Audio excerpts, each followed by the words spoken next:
Friends, each day we slide a little bit deeper toward the point of no return in this world, not just here in the United States, but globally.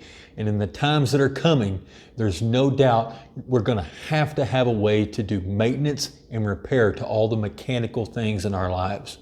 The best way to learn that is to learn by doing, and we can't do unless we have the proper tools. So today we're going to go over the tools that you're going to need to accomplish 99% of all mechanical repairs. We're talking automotive, small engines, heating and air conditioning systems, overhead doors, any of the mechanical things in your life. We're going to go over this simple set of tools that I've put together and get that taken care of and show you what you need. All right, so where do we start? Let's hold the power tools off till the end. Let's set those aside. I've been meaning to do this video for a long time, and I meant to do it before we moved, but I never got around to it, man. And just so you know, I'm probably gonna find something in here that I'm missing, right? Because I'm digging all this stuff out of storage. Obviously, I can't move it around in this tool cart, which is the first tool, I guess, is just this tool cart. I'll give a wider shot of this cart later, but I've got big rollaway toolboxes. I've had them my whole life, and they're pretty terrible. You can't work out of them. In drawers, I think Adam Savage said, drawers are where tools go to die. So having a cart like this to work out of can really, it just makes the entire world a difference. So I guess, why don't we just start off with the bread and butter, which is just wrenches and sockets. Now, this doesn't include everything, and this isn't all my tools, and this isn't everything you'll need for every task, but this accomplishes almost everything you come across. You know, if I'm working on something and I know I'm gonna need, you know, if I'm doing suspension or something, well, then I'll go grab those tools out of the box. But what made it into this cart, the cream has risen to the top, and this is just, it's the bare necessities. It's the stuff that I rarely have to grab something out of this, and I'm grabbing most of the stuff out of this whenever I start using it. So I guess let's just start with the wrenches. I just keep the metric stuff in here. We live in a metric world, so there's no sense in keeping cluttered up with all sorts of metric, standard, and whole sets of tools. So set of wrenches, what I keep in here, 8mm through 10. I'm actually missing my 19, so I'll have to dig that out. But a set of wrenches, and then the sockets I use most often are just deep sockets. Brand of wrenches. I'll be honest with you, the brand of wrenches isn't that big a deal. What I will say though is I'm slowly switching over to the right. Can you see that? The right grip wrenches. And the primary reason is that open end is amazing.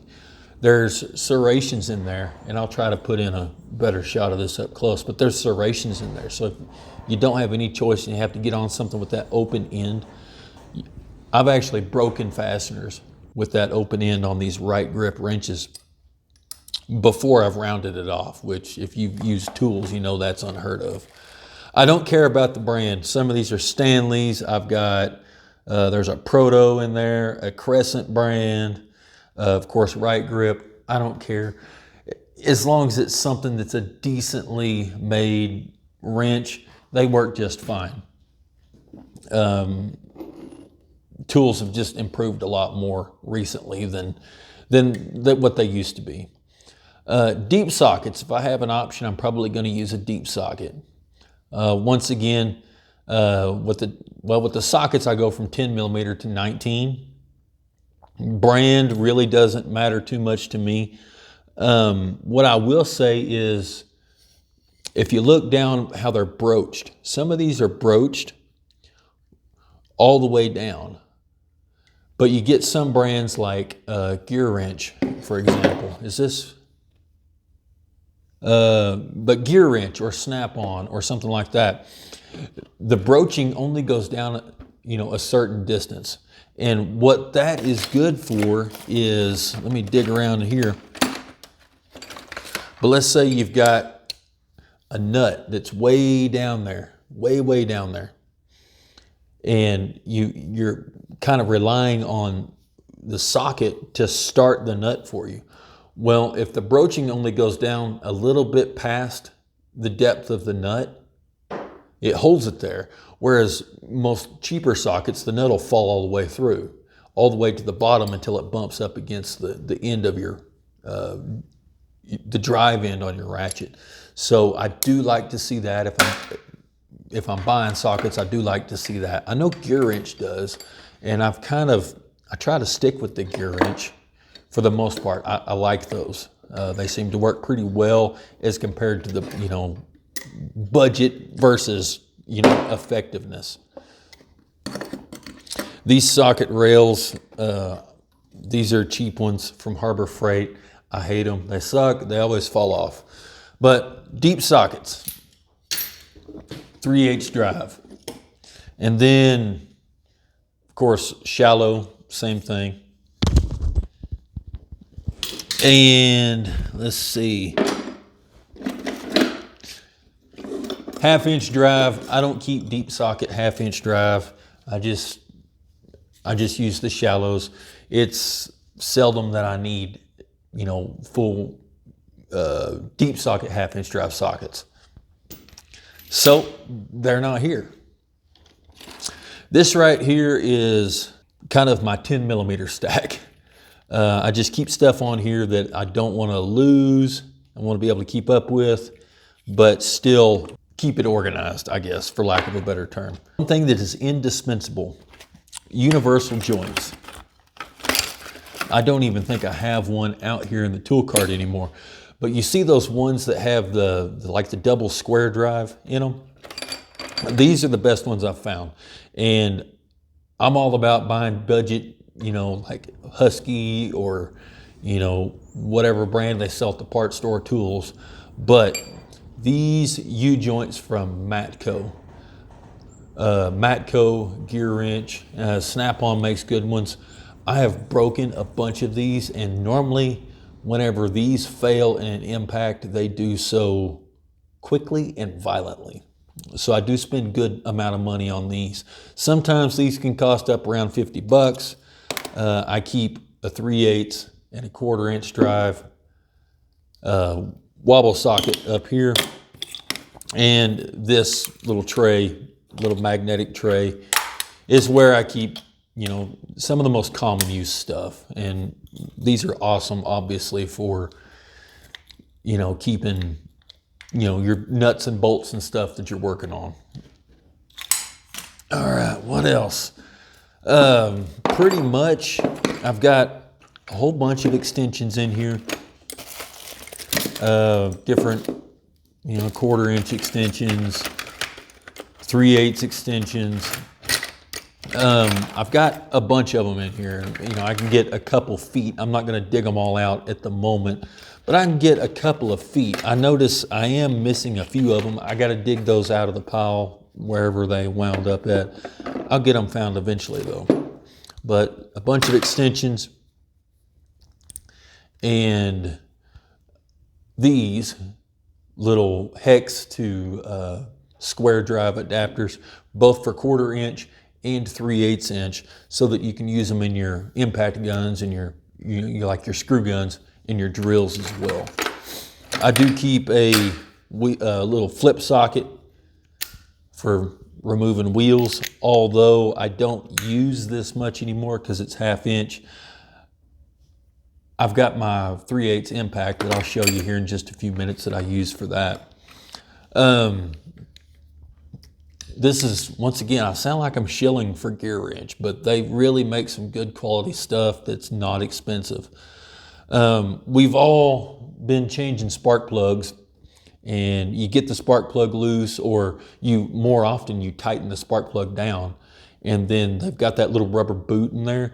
So you reach way down through the valve cover or wherever it is, down in the hole that you can't quite get to, and get a hold, tighten it down, and then you pull this off, and then this comes loose and the extension stays with it. This one actually is magnetic. Let's see if I can find something to, there's a magnet in there that holds the spark plug, so it doesn't fall out. You don't have that boot that, like it stays stuck to the spark plug or whatever. And of course it's wobbly, and it has the, actual useful knurling in there. I have upgraded all of my spark plug sockets to these gear wrench with the swivel extension on them. Ratchets. I keep it pretty simple. 3/8 ratchet. This is a Husky brand, so that came from the orange store, which I don't care for that place. So 3/8 ratchet. I like them, the longer the better for these. It says more things than you can imagine for having that a little bit longer. I do like the push button release. It makes it a little weaker, but if you really got to get to pulling on something to break it. And then 1/4 inch ratchet, also my favorite ratchet. Look, there's that gear wrench, 10 millimeter I was looking for. That actually goes on this thing. One of these, a long flex head ratchet. Now, people see these and they think it's primarily used for, more leverage, which is true. More often than not, I'm using this thing for reach. I got to reach way down in there to get to something, and that flex head really makes the difference. This one is Pittsburgh from Harbor Freight. I have had Craftsman, I've had gear wrench, I've had Snap-on, and of course this one. I've broken all of them. It doesn't matter how much you spend on these, eventually you're going to break them. That pivoting head is the weak point of all of these. The difference is between this and a Snap-on is, well, one, it's over $100 more for the Snap-on. When you break a Snap-on, if you're not working at a shop, you got to hope and pray you can find the Snap-on guy driving around somewhere. So you got tools sitting in your glove box waiting to get them, warrantied out. Whereas this one at Harbor Freight, I haven't really noticed too much of a strength difference in this and the Snap-on. But I walk up to the store, I say, hey, this broke. They hand me a new one, and I'm out of the store, and this is a 5-minute deal. I tell you what, if you're not working in a professional shop, I've really started to appreciate Harbor Freight's Pittsburgh and Pittsburgh Pro line of tools. Most of those sockets are actually Pittsburgh's. I haven't used any of their Icon stuff, but I hope to someday. Somewhere in here I've got it, while we're on the subject of reach. This is an old, I don't know what brand it was, just a cheap ratchet that I took a cutting torch to, and I cut it down once again for reach. This works really nice for like ignition coils and stuff like that. Spark plugs, I wound up using this thing quite a bit. Wanted it to be the 3/8 drive and not just a short 1/4 inch drive, because now and then I'll wind up taking something to, beat on it with a hammer. I'll put that on there and beat on it with a hammer to break something loose. So I wanted it to be a 3/8 drive. You can buy these that are already short, knock yourself out. I cut down a cheap one. A breaker bar. Very, very important. Whenever you get something that just doesn't want to move, get you a breaker bar, because you will absolutely break ratchets. It's just, you'll break them. I've broken a ton of them. And to go along with your breaker bar is a good cheater bar. You get this, I mean, this is whenever you've decided that, you know, you're either putting a bunch of heat in it with a torch, or you've decided it's not coming off and it's time to go ahead and break it, which is, sometimes that's just what you got to do. You got to make the decision of, am I going to spend all day long with a $2 bolt, or am I just going to break it off and replace it? With me, I generally just break them off, unless it's a stud or something like that that I've got to be careful with. I guess we can talk about that. What that is, that's just an old tie rod. I don't remember what that came off of, and I just cut it off and, you know, use it to, you know, bash stuff with, you know, to, you know, knock something around that needs to move. I think that is an axle nut off of something. I don't remember what, but I was needing to drive a bearing out one day. So I just welded that on the end of it. And that's my little bashing, beating punch. Actually use that quite often. As far as socket wrenches and stuff like that goes, I do keep a couple of flare nut wrenches in here. Let's see if I can, I'm not gonna dig them all out, but this is just a junk drawer that I made out of a sign. It's like a parking space sign for a private parking lot that was no longer being used. I just bent it up in a vise. Flare nut wrenches, I keep a cheap set of these. I probably need to upgrade to something better, but I haven't. These are working just fine.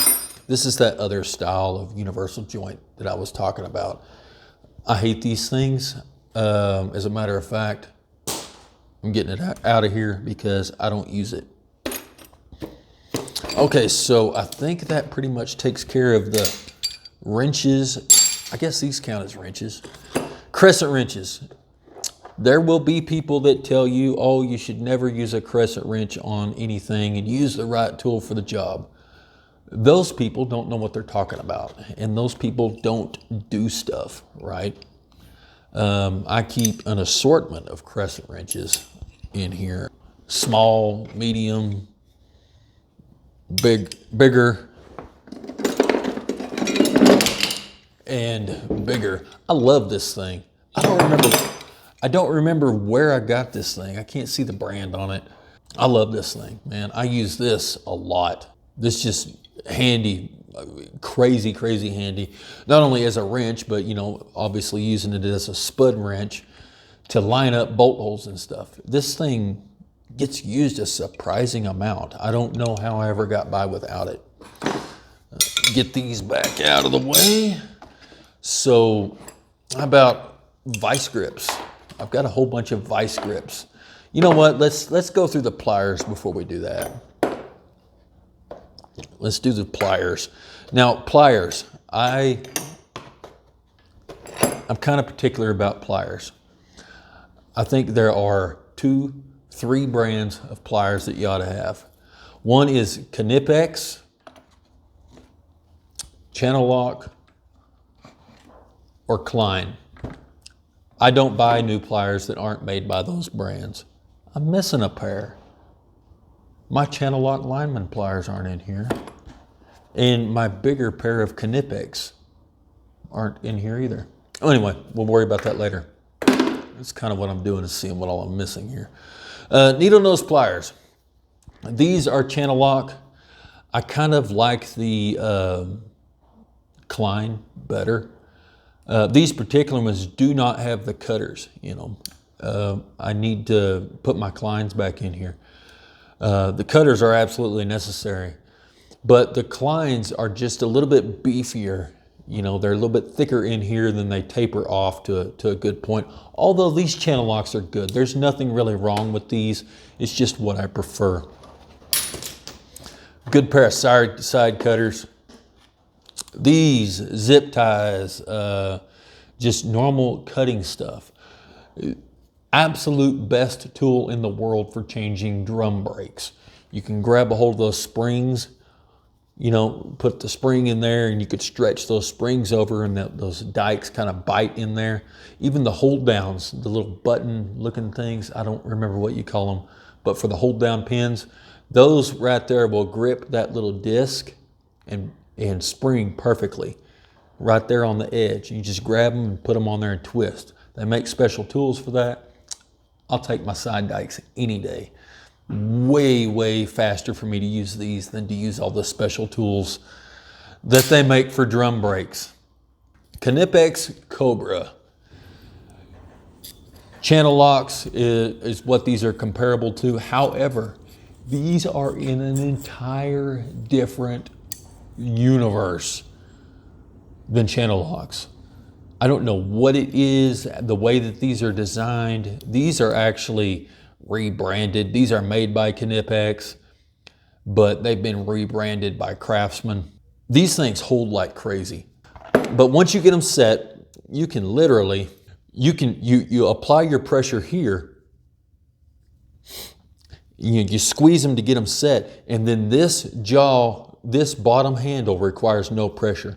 I have actually taken my bigger set of these, put a pipe, like on a ball joint, for example, and put a pipe on the push handle with nothing on this handle, just completely loose.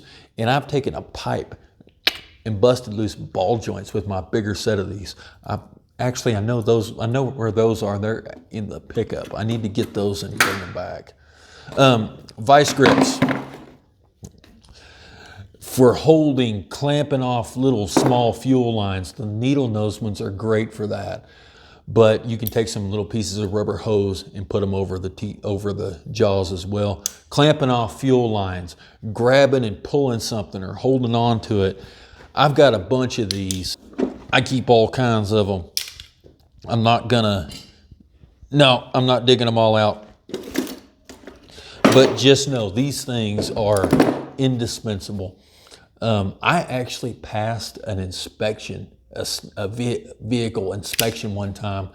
I had an exhaust leak. I took a pair of these and clamped the exhaust flanges shut, and they passed it for inspection. That's how well those hold. If you really get a bolt that's stuck and completely rusted and rounded off, you can clamp it on with these and either go ahead and break the bolt off, which is normally what happens. You're not unscrewing it at that point. And you can, snap that bolt off of there and get it loose. And sometimes these are really the only option out there. Even if you've got a bolt that's going through something, you can clamp this on the back for the nut, give you something to hold with. Just 1,000 different uses for vice grips. Let's see if I've got them on here. Yes. Hose pull pliers. These have been used and abused and need to be replaced because they're starting to get kind of bent up. But these are made for pulling hoses. What I use them for normally is spark plug boots. Reaching down there to pull the boot of a spark plug off. That lets you kind of get in there and give it a little bit of twist to break where it's seized up. So that, very important. I guess this counts as pliers too. Just your basic wire strippers. It'd be better if they had some crimps on there, but yeah, this is what I have. This is what I use. I do keep an extra pair of, channel locks on here. Now and then I do use them. I probably should go ahead and, pull these out just because, I don't know. If I've got the Knipex Cobras, I don't use these. However, I will say these, in particular, the channel lock brand, are the ones to get.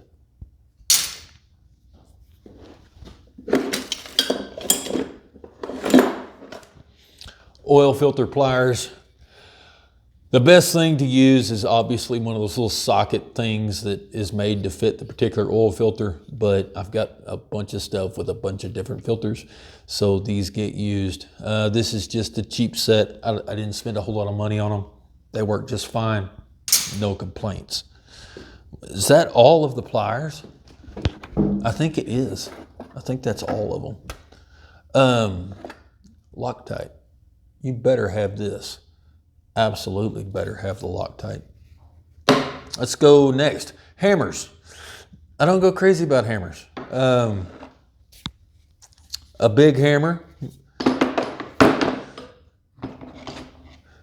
a little less big ball peen, even still a little less big, and small. I keep these two hammers on here. I'll be honest with you, because I like them. They belonged to my granddad, so I don't know. I just can't make myself put them in the toolbox, man. Like I said, that's where tools go to die. With hammers, generally you need two hammers. You need a big hammer whenever you got to beat the hell out of something, and you need a small hammer for whenever something just needs a little bit of a tap, right? You just kind of need to tap a bolt into a hole that's not quite lined up. So you could probably get by with, you know, a little small ball peen and either this or, well, really a little hand sledge would probably be better. So this and the small ball peen that's really all you need. You don't need all these other hammers. I keep a claw hammer on here, not really because I use it a whole lot, but this cart is easier to get to than anything else. So I keep it on here. I don't use it much outside of its intended use, which is not really what this, you know, setup is intended to cover. I do like the S-Wing, the 20-ounce smooth face, straight claw. For what it's worth, that's what I like. What else do I have in here? Let's go over screwdrivers. This right here is my go-to Phillips head screwdriver. This is JIS. JIS, and this is a Phillips. The geometry of how they cut the tip is a little bit different. This one will cam out a whole lot easier, whereas this one is cut straight. I'm not going to get into the specifics of it, but these right here will hold like crazy. And this is from Impacta. This is from Vessel. Can you see that? Vessel Impacta. And this has an impact feature to it. So you put it in the head of the screw. You come back here and, you know, just smack, knocks the hell out of it.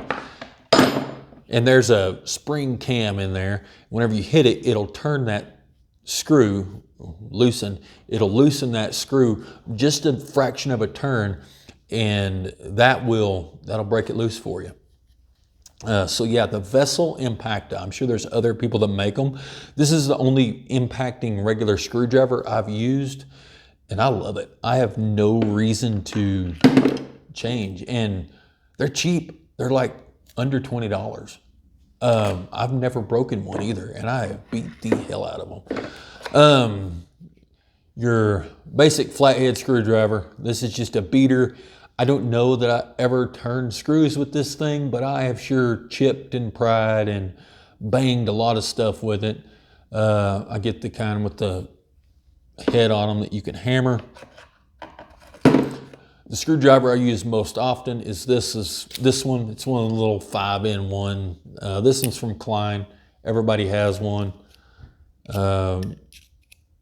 They all make them. The 6-in-1s are a little better.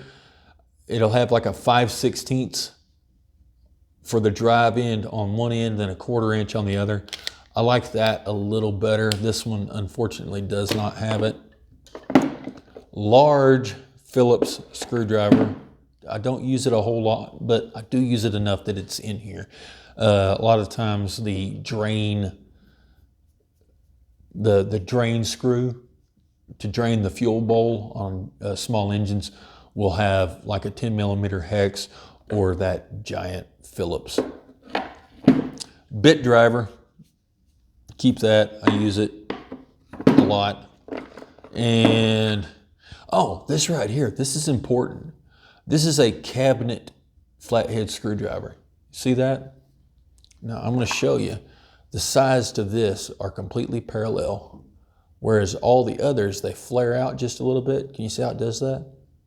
That is important Because if you're working on a carburetor or something, normally those, or not normally, but a lot of the times, those adjustment screws are recessed, and you've got to reach down inside that recess, and they're brass. So you got to have a screwdriver that fits good. And that will get in there and reach and engage the full depth of that little slot-headed brass adjustment screw. Wind up not ruining it. So yeah, that's important. I do keep a little bitty flathead and a little bitty Phillips as well. One of the precision, or I don't know what you call them. Ratcheting screwdrivers. These are expensive. This is a Snap-on. They're ridiculous. They're like 80 bucks or something. I have a whole set of these. I don't keep them on here because I spent a bunch of money on them and I'm afraid I'm going to lose them or something. I do keep this one on here. This is a small one.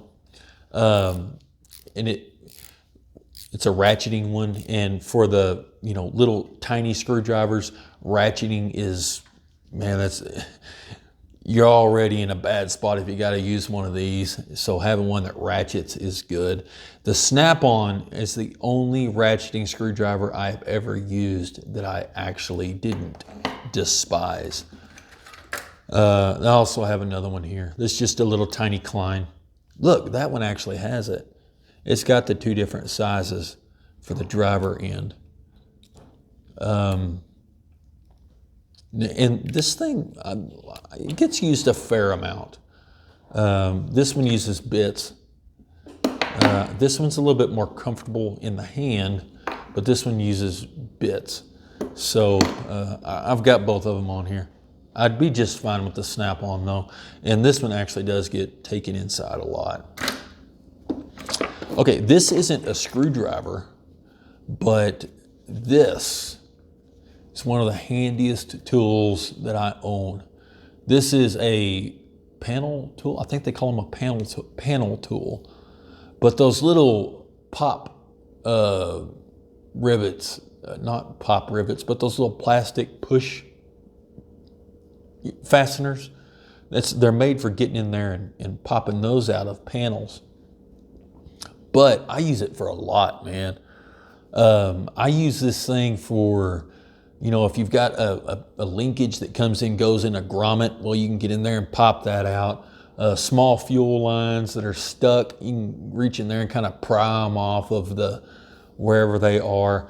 When you're using an impact and you've got a bolt that's spinning, you can reach around to the back and kind of pry up on it and, buzz that thing out.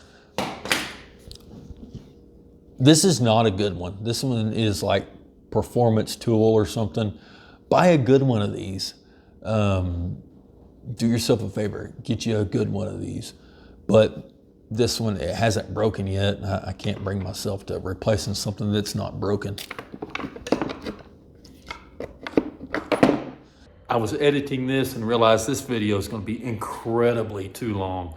So we're going to break it into two parts. So be sure and hit the subscribe button and the little bell so you can come back and catch part 2. We'll go through the rest of this stuff. And until then, you be safe.